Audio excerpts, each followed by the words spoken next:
Bem, boa noite a todos. Com muita alegria, vamos dar início agora à nossa segunda semana do Setembro Amarelo, dando continuação ao estudo do livro Martírio dos Suicidas. Hoje quem vai fazer a leitura e o estudo sou eu mesmo, então também convido a todos para fazermos a nossa prece de abertura. Vamos, então, fechar os nossos olhos, elevar o nosso pensamento a Deus, a Jesus, aos nossos mentores, aos mentores e trabalhadores da Casa de Emmanuel, que nos inspire, eleve nossas mentes, que nos inspire nas palavras, nos comentários, para que possamos tirar o melhor proveito dos conteúdos desse livro, que traz tanto conhecimento para nós, desse momento tão difícil na vida de alguns espíritos que sucumbem ao suicídio, que possamos transmitir essa mensagem de alerta, de cuidado, para que, se algum irmão esteja nesse momento passando por esse pensamento, que ele possa, de alguma forma, ser intuído por esse estudo a não cometer esse hábito, e que todos aqueles à sua volta também, que possam ter acesso a esse estudo, sejam intuídos na melhor forma de ajudar a prevenir esse sentimento e esse ato na vida de todos aqueles que estão ao seu redor. Que assim seja, e graças a Deus. Graças a Deus. Bem, meus irmãos, deixa eu sair do celular aqui, que está dando um ecozinho, está atrapalhando. Ué, alguém saiu? A Janete foi e voltou. Então, vamos dar. Eu fui lendo ali, né, depois do estudo da Janete, fui dando continuação e achei muito interessante a história que vinha logo seguinte. Então, nós hoje vamos estudar ela. Mas, como fizemos na semana passada, eu tenho aqui um videozinho de introdução, mais uma vez, sobre o Setembro Amarelo, para que a gente possa entender, né? Hoje a gente vai estudar, dar continuidade ao estudo, e eu peguei um vídeo, a gente não está passando, o livro, né? O livro que a gente está estudando é o Martírio dos Suicidas, e hoje eu vou dar continuidade na nossa parte 2, né? Ou semana 2 de estudos do Setembro Amarelo. E vou passar esse videozinho aqui que conta para nós a origem do Setembro Amarelo. Setembro Amarelo.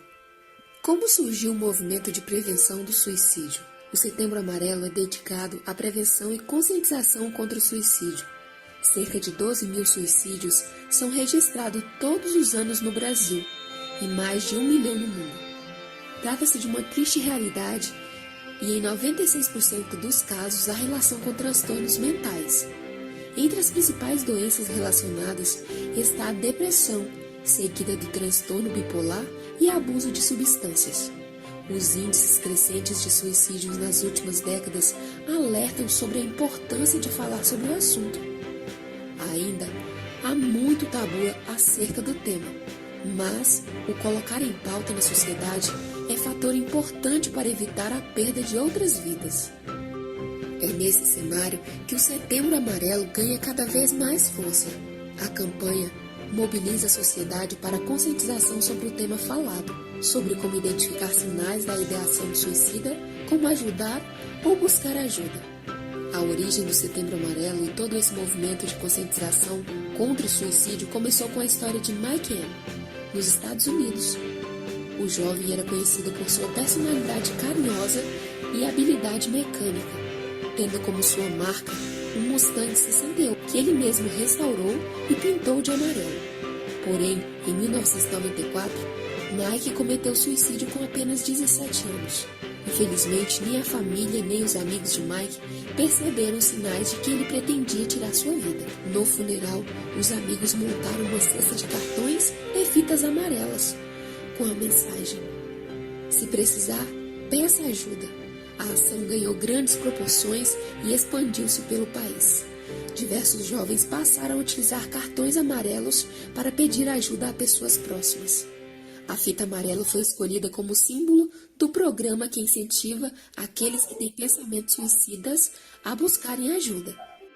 Em 2003, a Organização Mundial da Saúde instituiu o dia 10 de setembro para ser o Dia Mundial da Prevenção do Suicídio.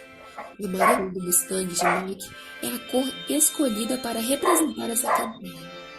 Aproveitando a data mundial, a campanha Setembro Amarelo foi criada no Brasil em 2015. O projeto é um trabalho conjunto do CVV, Centro de Valorização da Vida, e do Conselho Federal de Medicina, CFM. O objetivo é conscientizar sobre a prevenção do suicídio e dar visibilidade à causa. Ao longo dos últimos anos, escolas, universidades, entidades do setor público e privado e a população de forma geral se envolvem neste movimento. Monumentos como o Cristo Redentor e o Congresso Nacional, Palácio Itamaraty, o Estado Beira-Rio e o Elevador Lacerda na Bahia participam da campanha. Você também pode participar. Ajude pessoas ao seu redor. Incentive. Se precisar, peça ajuda.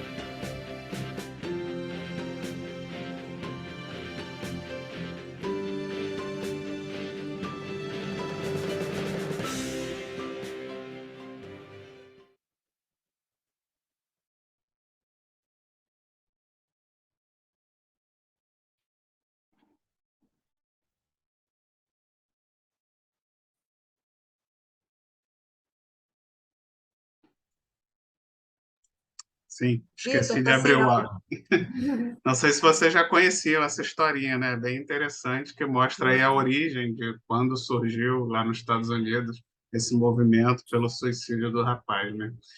E então, agora dando continuidade ao nosso estudo, eu fiz um pequeno resumo, né, de alguns trechos do livro após ali o estudo da semana passada para a gente continuar debatendo, né, o que os espíritos nos trazem de conhecimento sobre as dores e os sofrimentos daqueles que acabam sendo levados pelo suicídio, né? Então, vou compartilhar novamente. Bem, o verdadeiro sofrimento começa no momento do suicídio. Todas as narrativas das vítimas de tal desvario são unânimes na descrição das dores ligadas ao gênero da morte escolhido. Se o veneno corrosivo, o ardor insuportável da queimadura. Se um projétil de arma de fogo, a dor do ferimento permanente, tirânica, impedindo todo o raciocínio. Se a asfixia por mergulho ou enforcamento, a absoluta falta de ar e a ânsia desesperada de respirar. Se por incêndio das vestes, a inenarrável angústia da destruição das próprias carnes, né? Então, importante, né? Como é que, às vezes, o suicida, geralmente, ele está querendo exatamente se livrar de uma dor, se livrar de um sofrimento, e é muito importante esse conhecimento, né? Ele obter esse conhecimento de que, na verdade, a morte não existe, a morte não é o fim. E, na verdade, ele vai ter o problema, aquele problema do qual ele queria se livrar, continua, porque ele vai continuar vivo, então ele vai continuar tendo ali as dores e o sofrimento do problema que ele queria se livrar enquanto vivo e vai adquirir ainda mais esse novo problema, que é a dor e o sofrimento por ter tirado a vida antes da hora que era realmente a hora da morte. Então, né, como a gente já estudou diversas vezes sobre o fluido vital, onde o organismo ainda impregnado desse fluido, ele se torna suscetível, mesmo após a morte, o espírito se torna suscetível a sentir as dores e os sofrimentos por um tempo extremamente prolongado devido a esse excesso de fluido vital que ainda vai estar circulando entre o perispírito e o espírito. E ali ele vai, como o texto nos mostra, ele acaba sentindo a dor referente à forma com que ele escolheu para se suicidar, né? Então, aquela mesma dor física do que a gente sente quando a gente sofre um corte, quando a gente sofre um acidente qualquer que seja, né, que nos causa uma dor física. Para o suicida, essa dor será perene, será contínua. Mesmo após a morte do corpo físico, ele vai continuar sentindo essa dor, esse sofrimento, de acordo com o tipo de morte que ele escolheu. Ele vai continuar por um prolongado tempo, dependendo exatamente desse tanto de fluido vital, ele vai continuar nesse sofrimento terrível, não é mesmo?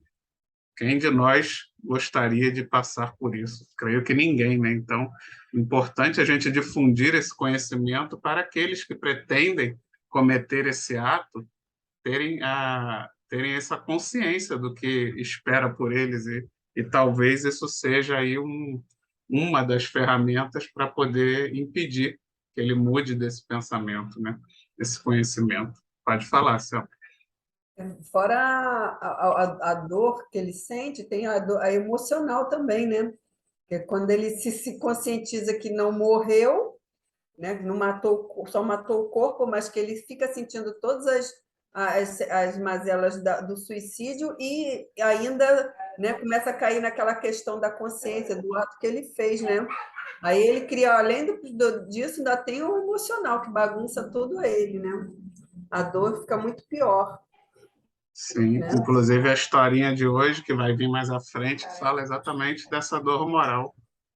E com certeza também é uma consequência terrível, que a gente vai tentar entender um pouquinho melhor na história mais à frente. Mas é isso mesmo, é a dor física e a dor moral que permanece e aumenta, né? Quando o objetivo do suicida era apagar, era fugir dessa dor e desse sofrimento, e quando ele se vê no mundo espiritual com tudo isso ampliado, né? Então, o efeito acaba sendo o inverso do que ele esperava com o suicídio. Então, vamos lá.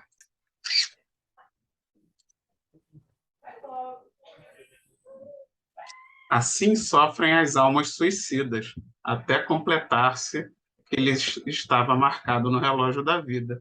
O suplício toma vulto maior porque o espírito, no seu insulamento de dor, perde a noção do tempo e tem a impressão de que vai sofrer eternamente, né? Então, como a gente falou, né? Essa dor ela vai perpetuar pelo tempo que ele tinha de vida, provavelmente, né? No mínimo, né? Lógico que a gente sabe que não existem regras gerais, né? Cada caso é um caso e cada espírito vai ser ali amparado de acordo também com os seus pontos, né, que ele adquiriu positivo durante a encarnação.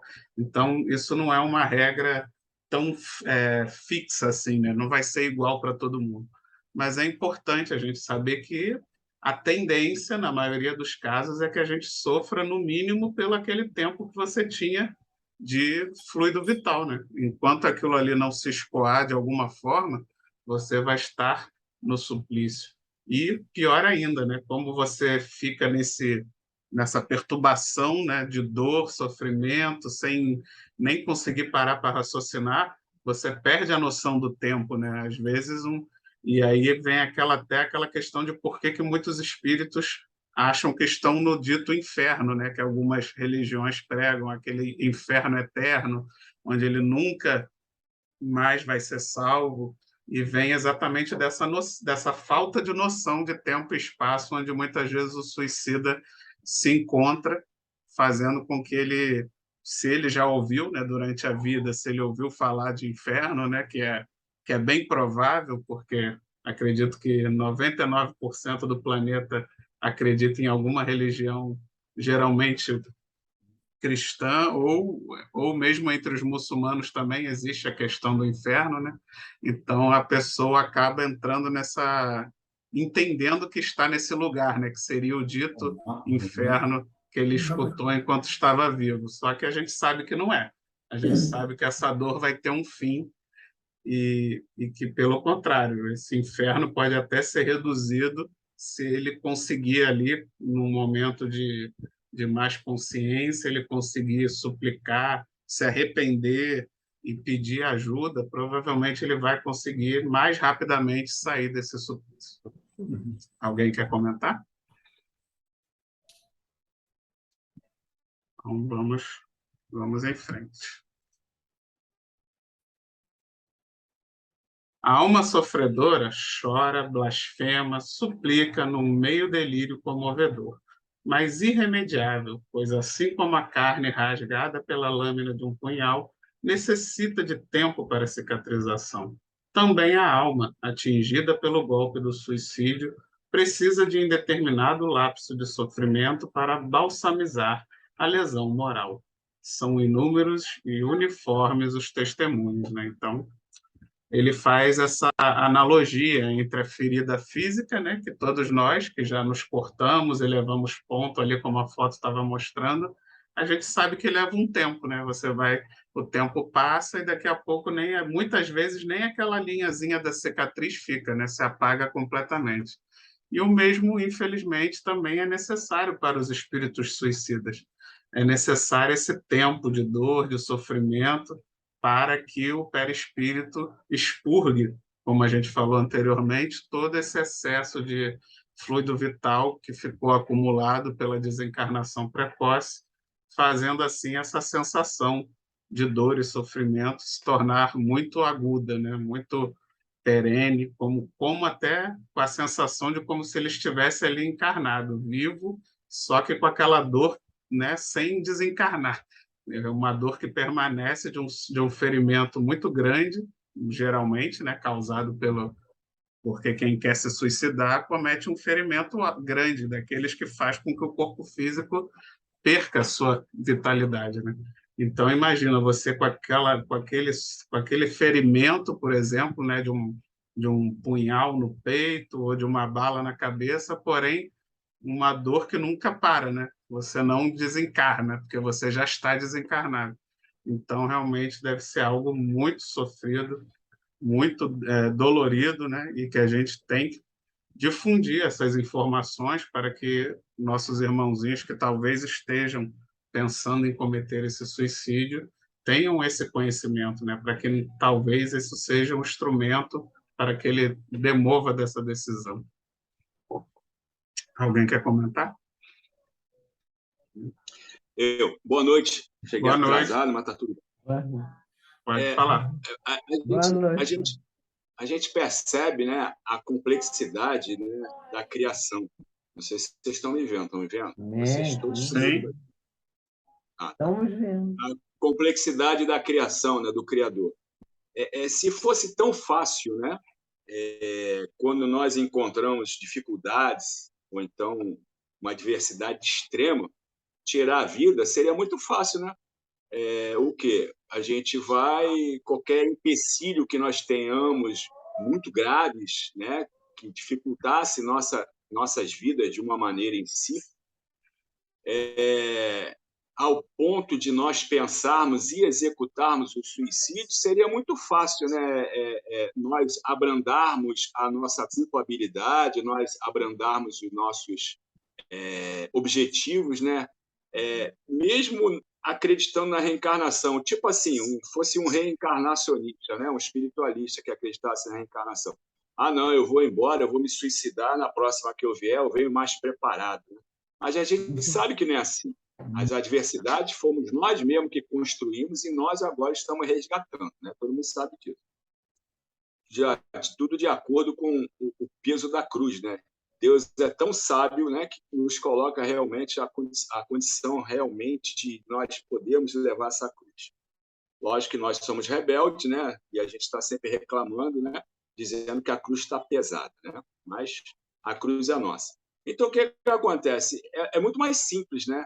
Então, a gente percebe que as correntes religiosas, na sua grande maioria, né, a população do planeta, na sua grande maioria, elas têm um fator em comum, elas condenam o suicídio. Né? Todas elas, né? Na sua grande maioria. Tem gente que vai, vida que segue, suicida como se nada tivesse acontecido. E a gente já foi explicado por você agora nesse capítulo e no anterior, né? Com a Janete. E, então, eles não percebem que a vida vai continuar. ou se percebem, não têm a ideia de como é a continuação dessa vida. Mas todas essas correntes, né, como eu falei anteriormente, condenam. Porque seria muito mais simples, né, muito mais fácil nós subtrairmos a nossa vida e fugirmos à nossa condição de expiação e provas, de dificuldade, de adversidade. Ah, não, eu vou embora, não, tchau, né, na próxima, se é que acredita na próxima ou não, né? Eu vou resolver. Quem não acredita, não vai resolver. Vai achar que acabou, acabou, tchau e benção, mas aí vem as consequências, como já foi mostrado para todos, né? Dentro do ano passado, né? O próprio trabalho que a Selma e a Júlia fizeram, né? Os livros que estão aí na literatura. Então, o problema não acaba, perdura e vai continuar com aquelas consequências que a gente já sabe, ou pelo menos a gente tem ideia de o que é, que talvez não conheça nem todas as consequências, né? Cada caso é um caso. Então, a gente percebe que na imponência, na complexidade do Criador é tão perfeito que ele fala, você fez, você agora conserta. Não adianta fugir. Você pode demorar o tempo que for necessário, mas você tem que consertar o que você fez de errado. É muito interessante isso. Entendeu? E outra coisa boa, né, que eu li a respeito, porque não é divulgado, né, porque devido à situação. Graças a Deus, no mundo diminuiu em 32% o número de suicídios em relação a ano passado. Essa estatística é do ano passado. Mas não é divulgado, né, por N motivos, né? Mas eu consegui observar e buscar em alguns lugares assim, né, sites confiáveis, né, que, graças a Deus, diminuiu 32%. Isso aí realmente é muito bom. Bem, isso aí, Flávio.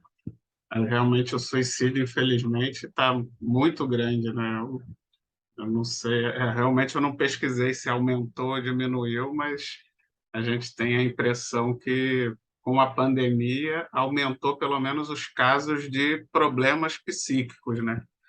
Que pode ser que venham a ter consequências do suicídio, né? E que a gente precisa, então, até devido a isso, fortalecer esse conhecimento para exatamente que essas pessoas que estão passando por abalos psíquicos, seja da pandemia, seja da crise, seja da guerra também, né, agora instaurada, que essas pessoas, que esse conhecimento se difunda, né, para que essas pessoas tenham a força necessária e, como o Flávio falou, entendam que as dores e as provas não vão passar, não vão deixar de ter que acontecer por causa do suicídio. Pelo contrário, né?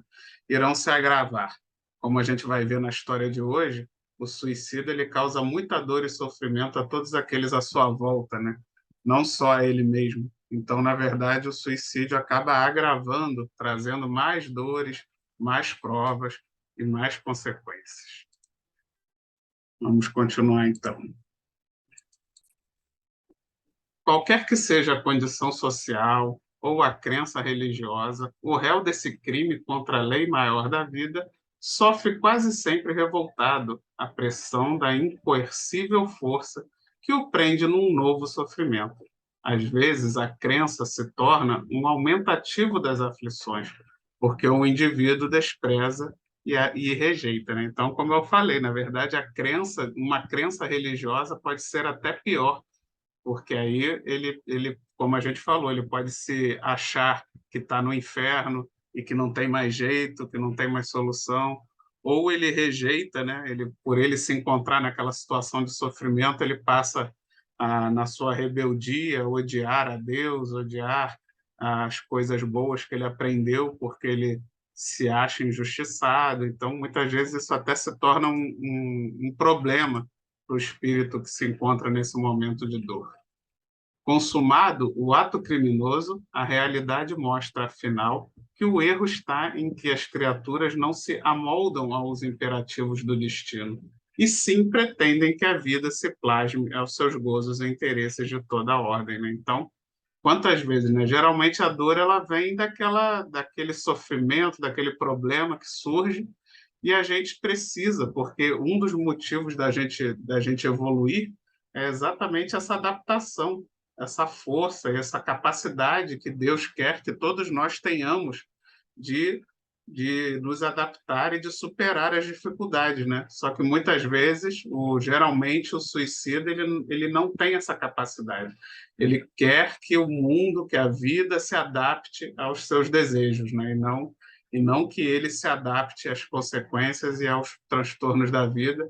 E que nós que aprendemos no Espiritismo, inclusive, sabemos que esses transtornos e essas dores são pedidas muitas vezes por nós mesmos antes da encarnação, exatamente para que a gente consiga adquirir essa adaptação, essa capacidade para assim estarmos mais fortes e adaptados para as futuras provações, né? Não importa que os pensamentos enganadores mascarem esse atentado com as formas de um pretenso altruísmo ou com as factícias aparências de um amor, que é apenas egoísmo disfarçado, né? É muito comum também o suicida ele usar essa desculpa, né, de que ele está se suicidando por amor, para deixar de ser um fardo na vida de alguém, usando essas desculpas, né? Mas que, na verdade, é um egoísmo. Na verdade, no fundo, ele quer ele se livrar da dor, por exemplo, de ser um fardo. Né? Não é que ele quer tirar o fardo das costas de alguém, ele quer se livrar da dor dele mesmo não conseguir, né? De não ter ali a força de vontade para poder mudar, né? Fazer essa adaptação que a gente viu no slide anterior. Bem, no próximo, então, a gente já vai entrar na historinha. Alguém quer fazer mais algum comentário? Então, vamos para a nossa história de hoje. Com grande tristeza, comovente e resignada, veio a jovem idônea cenáculos, veio a um idôneo cenáculo espírita o depoimento de uma jovem que fora na terra boníssima criatura, filha dedicada, extremamente religiosa, católica praticante, pertencente ao Grêmio das Filhas de Maria da igreja que frequentava. Trabalhando num emprego relativamente bem remunerado, consagrava-se a cuidar de sua velha mãe, da qual se tornara arrimo, pois não tinham outros parentes vivos. Mas porque fosse de ótimos sentimentos e irrepreensível proceder, a jovem era alvo de muitos elogios pelo beatário da sacristia, e isso bastante a impressionava agradavelmente, lhe gerando, quiçá, um fundo de desculpável vaidade. Olha aí, olha a vaidade, né? Olha a vaidade sendo tocada, e muitas vezes a gente não presta atenção, né? Peraí. A gente tem que ter muita atenção, mesmo no trabalho do bem, a gente tem que ter muito cuidado com os elogios, tanto com os que a gente recebe, quanto com os que a gente profere, né? Para não despertar essa vaidade em nós mesmos e nem nos outros. Vamos ver aqui nessa história o perigo que isso é. Certa vez, ao passar por um grupo de beatas, ouviu: esta menina, se morresse hoje, ia direto para o céu. E percebeu que a frase era apoiada e repetida por todos que se voltaram para olhá-la. Tais palavras penetraram no mais recôndito do seu espírito e foram aprofundando a sua influência, criando na sua imaginação de crente acostumada às promessas das bem-aventuranças e perdões a granel, um quadro mirífico das venturas celestiais. Ir para o céu, foi a moça repetindo, a caminho de casa, deslumbrada com a visão que sua fantasia forjou no pensamento. E cada vez mais empolgada pela ida de ir para junto da Virgem Maria, chegou ao lar, foi para um aposento e suicidou-se. Olha só por causa da vaidade e de tudo que ela foi ali criando na cabeça dela, né, que seria já que ela merecia ir para o céu, ela foi criando toda essa fantasia na cabeça dela e foi o suficiente para ela se suicidar, né? Então, olha que perigo. Muitas vezes nós, né, que estamos também no centro, num trabalho de amor e caridade, temos que ter esse cuidado, se não estamos, de repente, nos iludindo ou iludindo os outros, né? Com muitos elogios, muitos afagos, e aquela pessoa pode não estar psicologicamente bem, né? Ser uma pessoa de cabeça fraca e se deixar levar como essa jovem da história que achou, né? Ouvindo ali os elogios de todo mundo, do padre, de todos aqueles que eram do mais alto, né, patamar da igreja, dizendo que ela, se morresse, ia para o céu. Então, ela, como o Flávio contou, né, como o Flávio falou anteriormente, ela achou, então, já posso morrer que eu vou para o céu, né, já vou gozar da vida eterna, de tudo de bom lá, do céu, não preciso mais ficar aqui na terra sofrendo. Tipo assim, ela se sentiu como se já tivesse cumprido com a missão dela, né, de ser uma pessoa tão boa que já poderia ali encerrar sua vida e estar no céu. Só que ela não contava, né, não contava que essa ignorância ia trazer muita dor e sofrimento, como a gente vai ver aqui adiante, principalmente para aqueles que estão à nossa volta, porque quando a gente comete suicídio, a gente não pode esquecer que a gente tem mais uma consequência, além daquela dor e sofrimento que a gente causa para nós mesmos, tem toda a dor e o sofrimento que a gente causa para todos aqueles que são nossos amigos, parentes, amores, né, trabalhadores, dependentes que estão à nossa volta. Para você ter uma ideia, cada suicídio pode impactar, em média, até 135 pessoas. A sua morte ou a morte de qualquer um impacta, em média, até 135 pessoas diretamente, né? Então, olha o tamanho do problema que você está causando. Pode falar, João. Aí você imagina a decepção dela quando chegar lá, né? Não foi para o céu. Eu vi um filme uma vez, já tem muito tempo, eu não lembro direito se o pessoal se suicidou ou se morreram por algum acidente. Eu sei que uma das pessoas ficou tão revoltada com Deus por ter morrido, né, que não aceitava, todo mundo seguiu o caminho e ela foi num lugar completamente escuro. E os outros iam lá e conversavam com ela, né, para ela aceitar, né, entender, aceitar Deus, essas coisas todas, para ela poder sair dali. E ela ficou num lugar e só tinha ela, só ficou ela, e inclusive a luz se apagou e ela ficou num completo escuro. Porque ela ficou tão revoltada por ter morrido e o pessoal morreu. Eu não lembro se foi suicídio ou se foi acidente.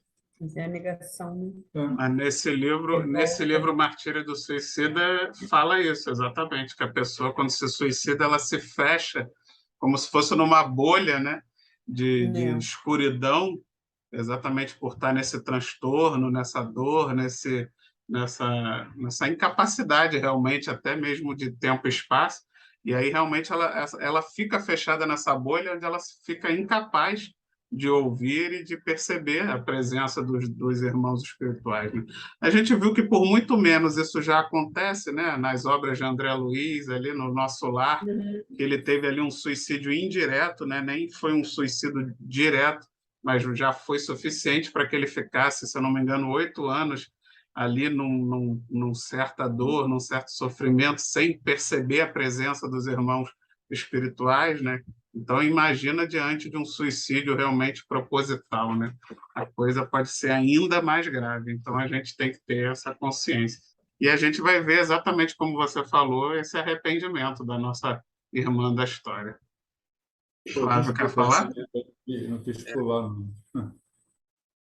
Essa situação que você colocou,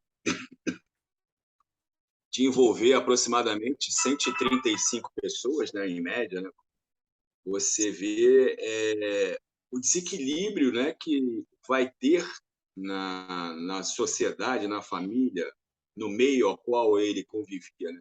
Que possivelmente, né, muitos também terão o ato do suicídio para, tipo assim, acompanhá-lo. Eu vou me encontrar com você, não me deixa sozinho, eu quero estar perto de você. Então, você vê que como ele vai conseguir, né, por esse ato, em cima desse número que você colocou, ele vai conseguir desestabilizar e desequilibrar o ambiente, entendeu? E fazer com que outras pessoas também cometam o suicídio pensando em encontrá-lo, né? Na sua ignorância de conhecimento, ignorância de conhecimento, né? Conhecimento literário, espiritual, conhecimento ou a negação mesmo de algum tipo de crença, né? Então você vê como vai causar um transtorno muito grande naquele meio em que ele se encontrava. Eu nem sabia que era essa quantidade enorme de pessoas. Realmente, então, muito, muito complicado, muito triste. Então, a gente tem que ter essa atenção. E vamos ver, então, o que acontece com a nossa irmãzinha aqui da história. Narra o espírito da jovem. Minha desventura agora não é feita de dores que o meu corpo não teve, nem de remorsos, porque jamais pratiquei mal contra o próximo, mas da contemplação do sofrimento da minha mãe infeliz. Olha só que interessante nesse caso que a gente fala, que foi a Selma falou. Ela não se queixa de dores físicas, né? Ela não se queixa tanto da questão física das dores, e sim da questão moral, dela ter ali esse sofrimento de ter que contemplar 24 horas, como se fosse ali uma tela, né? Como se estivesse preso numa cadeira de cinema, assistindo a dor e o sofrimento da mãe ininterrupto, que ela não pensou, né? Que no momento em que ela só estava pensando nela ir para o céu, nos gozos que ela teria no céu, e esqueceu que ela tinha uma mãe que era totalmente dependente dela. E aí eu trouxe aqui um videozinho de uma mãe exatamente falando, né, sobre a dor que é essa questão, né?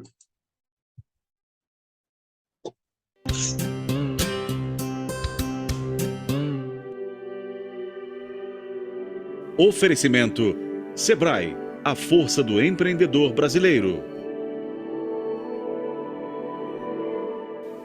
Que dor era essa? Que dor era essa que uma jovem tão linda, com tanta coisa para viver, com tanta coisa para fazer, com sonhos.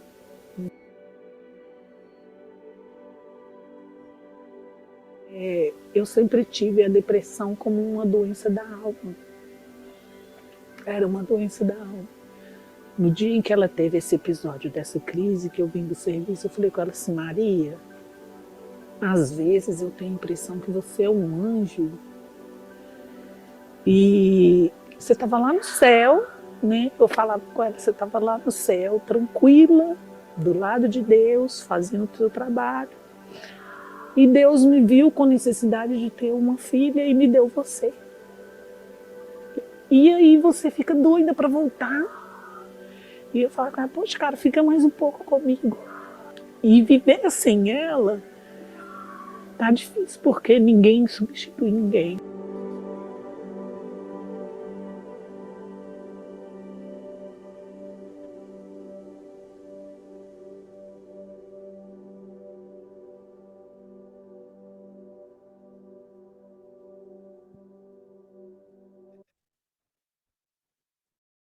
Então a gente vê, né, a tristeza da mãe que perdeu a filha por causa do suicídio, e muitas vezes esse sentimento até de culpa que surge, né, entre todos aqueles que estão em volta, um sentimento de porquê, né, porquê, o que que eu podia ter feito, o que que eu poderia fazer diferente. Então é muito importante a gente saber que todos esses que nos amam, nossas mães, nossos pais, nossos irmãos, nossos amigos, nossos colegas de trabalho, todos esses serão muito impactados por uma atitude nossa dessa forma, né? E como o Flávio falou, a gente pode até mesmo incentivar que alguns desses se suicidem por causa do nosso suicídio, né? Então, olha a gravidade desse ato, que ele pode provocar realmente muita dor e muito sofrimento. Então, a gente tem que pensar muito, refletir muito, divulgar muito essas informações para que as pessoas reflitam antes de tomar uma decisão tão desastrosa como o suicídio pode ser na vida do próprio espírito e de todos aqueles que o cercam nessa missão. E continuando ainda o relato, né, da nossa irmãzinha, fugindo da vida, eu lhe causei a maior dor de toda a sua existência. E por mim ela chorou todas as lágrimas dos seus olhos. Cada soluço, cada lamento dos seus lábios feriram minha alma, qual se fossem punhais de fogo, né? Então, mais uma vez, ela faz aí a relação da dor física, mas é uma dor física que provém do psicológico, né? Porque imagina se você recebesse punhais de fogo no seu corpo, né? Seria uma dor tremenda, né? Mas ela está fazendo essa comparação entre a dor física de você receber uma punhalada e a dor psicológica de estar assistindo tanto sofrimento que ela causou para sua própria mãe, né? A pessoa que provavelmente mais amava ela e ela lhe causou tanto sofrimento. Então a gente tem que ter esse cuidado, porque imagina você ter que passar por isso, você ter que visualizar lá do mundo espiritual todos aqueles que sofrem, que estarão sofrendo pelo seu ato tão inconsequente. Depois, quando pude ver os meus olhares, surgiram os quadros da miséria, da fome e do frio que minha pobre mãezinha tem passado, depois que lhe faltou o sustento que eu lhe proporcionava com o fruto do meu trabalho, né? Então, ela era o arrimo da mãe, né? Então, a mãe passou, ela não tinha outros parentes, a mãe provavelmente ficou largada na rua, passando fome, passando frio, e ela assistindo toda essa dor, todo esse sofrimento que ela havia causado pela sua atitude. Rolando em casa de estranhos, por esmola, comendo o que sobrava, mesmo contra seu paladar, vestindo restos de roupas, às vezes insuficientes para atenuar o frio, olhada com indiferença por todos, ninguém lhe faz um carinho, nem lhe diz palavra de consolo, ninguém zela pela sua saúde, e muitas vezes ela se tem sentido morrer sem o socorro de qualquer medicação, né? Então, e quantos, né? Quantos irmãos a gente não vê nos nossos trabalhos da caravana, do sopão? Quantos irmãos idosos, crianças, abandonados pelas ruas com frio? Muitos desses irmãos nas ruas, a gente não conhece a história deles. Muitos podem ser como essa senhora da história da jovem. Muitos podem ser idosos que acabaram sendo abandonados por filhos que se suicidaram e que estão nessa situação de desalento exatamente por uma atitude irresponsável daqueles que deveriam lhe dar o amor, né? Então, que a gente possa ter mais essa preocupação. Todos nós aqui, né, somos provavelmente aqui temos já pais, mães, avós, todos aqui com suas responsabilidades perante a sua família. Se você parar um minuto, né, para pensar a dor e o sofrimento que você submeteria a todos aqueles que estão próximos a você, caso você se suicidasse, né? Não dá nem para pensar, né? Com certeza, se é que a gente em algum momento pensou nisso, quando a gente para refletir nessa dor e sofrimento, rapidamente essa ideia sai da nossa cabeça. Porque, com certeza, e ainda mais acreditando na reencarnação, como a doutrina espírita nos ensina, não tem porquê. Seria realmente um ato totalmente desvairado de qualquer um de nós cometer um ato desse. Lógico que a gente sabe que existem as doenças, né? Existem aqueles que cometem suicídio por graves doenças psicológicas. E é diferente. Claro que... Oi? Selma? Ah, o João quer falar? Pode falar, João. Não, porque eu estava... Que depois a gente fala.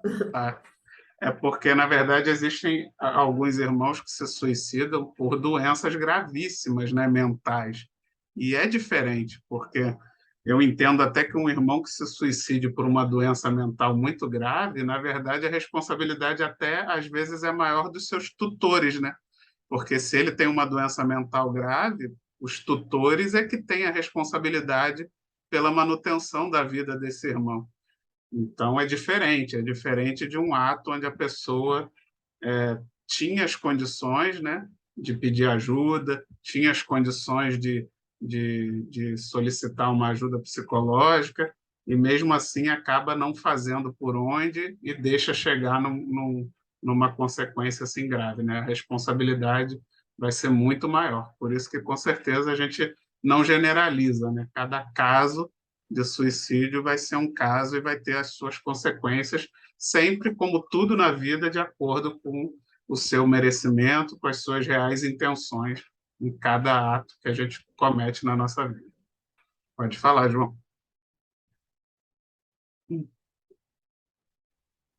O suicida, ele é tão egoísta que ele não consegue pensar em ninguém, o que vai acontecer com o ato dele.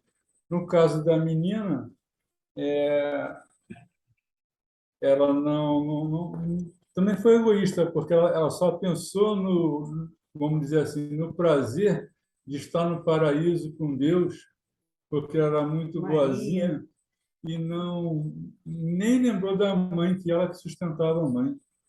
Eu acho que o suicida na hora, ele está voltado só para aquele problema dele. Ele não consegue pensar em mais ninguém, entendeu?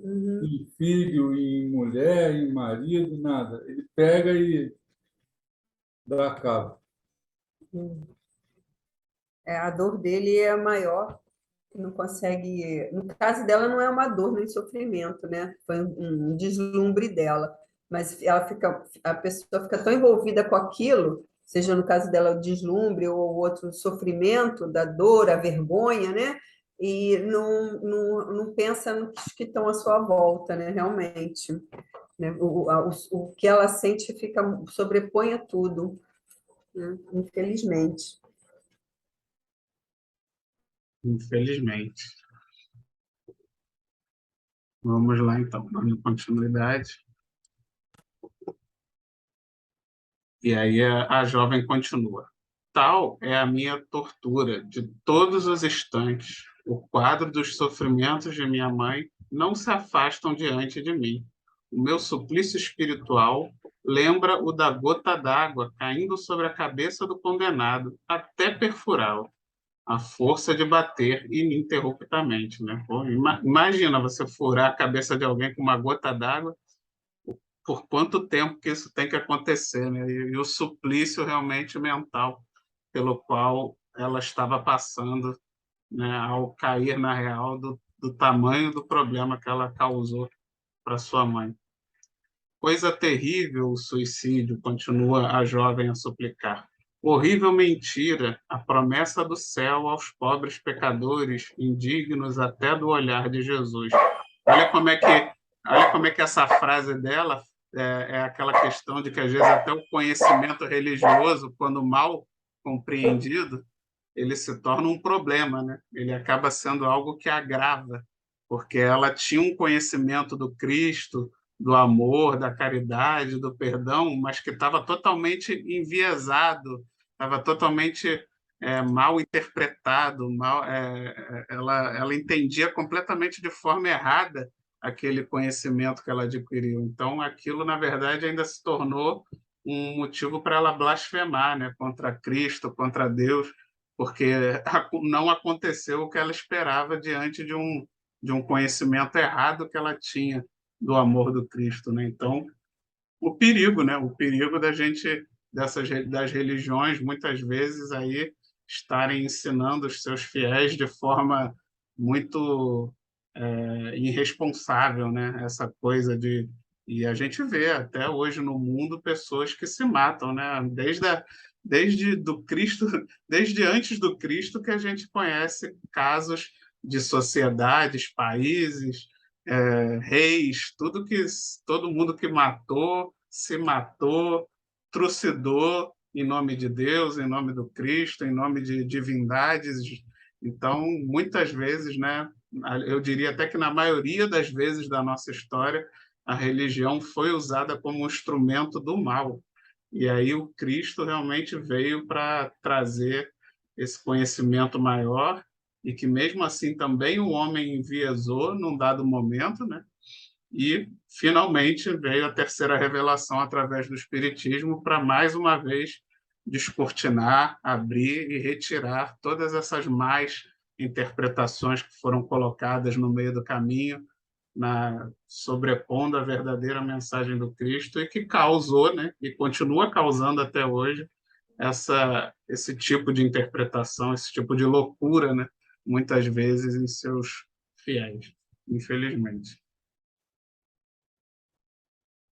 Você pode ver que mesmo pós-Cristo, né, depois da vinda de Cristo, como você falou, a religião foi utilizada de uma maneira errada, né, o que consiste em você, por exemplo, fazer, né, a indução ao suicídio coletivo, a qual nós tivemos conhecimentos, né, bastante de ideologias religiosas, correntes religiosas, que por algum motivo X, Y, Z, né, tem vários motivos, né, não é só um motivo, eles induziam aqueles fiéis ao suicídio, dizendo que eles iriam encontrar Deus, diziam que iriam encontrar a felicidade, que eles iriam dormir, por aí afora, né? N situações e N motivos para que fizesse esse ato, né?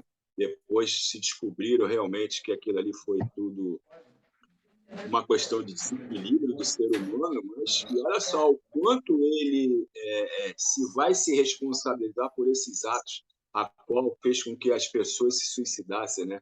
Através de ideologias religiosas, conceitos errados do Cristo, né? É muito complicado, realmente. E a gente presenciou várias na década de 80, né? 70, né? Vários comportamentos desses assim que as pessoas se suicidavam em nome de alguma coisa, com o objetivo de alguma coisa, com o princípio de alguma coisa. E realmente é muito complicado. E foi bem recente, né? Deve ter o quê? Uns 40, 50 anos. Então, Na verdade, até hoje, né, Flávio? Até hoje, algumas pessoas se suicidam em nome de Deus, né? São os homens bombas da vida aí, né? Estamos chegando agora próximo do 11 de setembro, que foi talvez aí o atentado mais recente, mais famoso, onde algumas pessoas se suicidando em nome de Deus, né? Em nome de uma suposta benesse que vão receber de Deus por terem suicidado e matado em nome de algumas causas religiosas mal entendidas e mal interpretadas, né? Vitor, você vê assim, né, como é que o suicídio funciona diferente para cada pessoa, né, de acordo com o ato, como ela comete o suicídio, né? Mas assim, o sofrimento pelo ato, ele vai aparecer de alguma forma, né? Seja a falta de ar pelo enforcamento, seja o tiro, né, o trem, ela não diz a causa do suicídio, mas ela fala que ela não sentiu nada. Provavelmente, vamos supor aqui, né, que pode ter tomado comprimidos, né? Aí dormiu, entrou em coma, quer dizer, não houve assim fisicamente nada que comprometesse o seu perispírito, né, entre aspas. Mas então, aí qual é a dor dela? Né, que é o nosso foco aqui de hoje, né, é a dor moral, né, que é ela ficar visualizando sucessivamente o problema da mãe, que ela era o arrimo, era a pessoa que ela amava, mas no momento, né, não pensou, né, da mãe, e ela teve que ficar contemplando todo o sofrimento que a mãe estava passando, as necessidades, tudo que ela provia para a mãe e deixou de prover. Né? Quer dizer, esse é o, vamos dizer assim, é o que as pessoas falam como castigo, né? Mas esse é a dor dela do ato de suicídio, né? Bem triste isso também, né? Consequência, né? A gente aprende no Espiritismo exatamente que não existe castigo, existe consequência. Se você dá um soco na parede, sua mão vai doer, né? E não é castigo, é consequência. Porque o suicida, né, em algumas literaturas, fala-se que quando ele se suicida, ele não consegue ver a família. Ele fica totalmente, né, ele não vai na casa, não consegue ficar, porque o corpo atrai, ele não fica perto, rodeando a família, né, porque ele perdeu esse direito, vamos dizer assim. Mas o dela, né, ela foi ao contrário, ela ficou ali só, sempre olhando a mãe, né? E aí trouxe todo esse sofrimento para ela e para a mãe. Coitada. Por um equívoco, né? Bem, então, nosso estudo já está chegando ao fim, né? Estamos aí com 1 hora de estudo. Convido a todos, então, aqui eu vou passar um videozinho com a prece pelos suicidas, que é retirada lá daquela parte das preces, acho que é do Livro dos Espíritos, né? Que tem as preces no final. Então, eu vou passar rapidinho aqui a prece aos suicidas.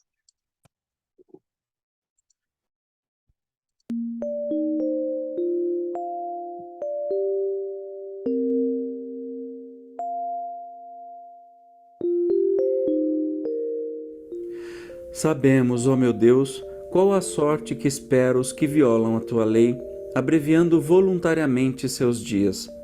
Mas também sabemos que infinita é a tua misericórdia. Digna-te, pois, de estendê-la sobre a alma de... Possam as nossas preces e a tua comiseração abrandar a acerbidade dos sofrimentos que ele está experimentando por não haver tido a coragem de aguardar o fim de suas provas. Bons Espíritos, que tendes por missão assistir os desgraçados, tomai-o sob a vossa proteção. Inspirai-lhe o pesar da falta que cometeu. Que a vossa assistência lhe dê forças para suportar com mais resignação as novas provas por que haja de passar, a fim de repará-la. Afastai dele os maus espíritos, capazes de o impelirem novamente para o mal e prolongar-lhe os sofrimentos, fazendo-o perder o fruto de suas futuras provas. A ti, cuja desgraça motiva as nossas preces, nos dirigimos também para te exprimir o desejo de que a nossa comiseração te diminua o amargor e te faça nascer no íntimo a esperança de melhor porvir. Nas tuas mãos está ele. Confia na bondade de Deus, cujo seio se abre a todos os arrependimentos e só se conserva fechado aos corações endurecidos. Assim seja.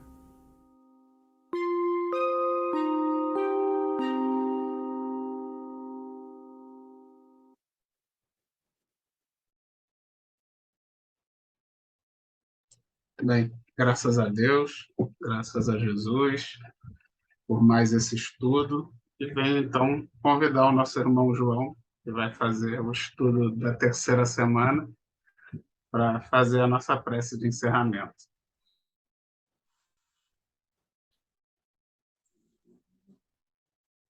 Bom, então vamos fechar os nossos olhos e levar o nosso pensamento a Deus, nosso Pai, agradecer por mais esse estudo, mais essa oportunidade de aprendizado que nós estamos tendo. Que nós possamos, direto ou indiretamente, quando alguém precisar, algum irmão, que nós sejamos aquele fio de esperança que chegue a tempo antes que cometam algum ato impróprio. Graças a Deus. Graças a Deus. Obrigado a todos, obrigado pela presença de todos. Até semana que vem. Excelente fim de semana. Fiquem com Deus. Boa noite. Boa noite, obrigada.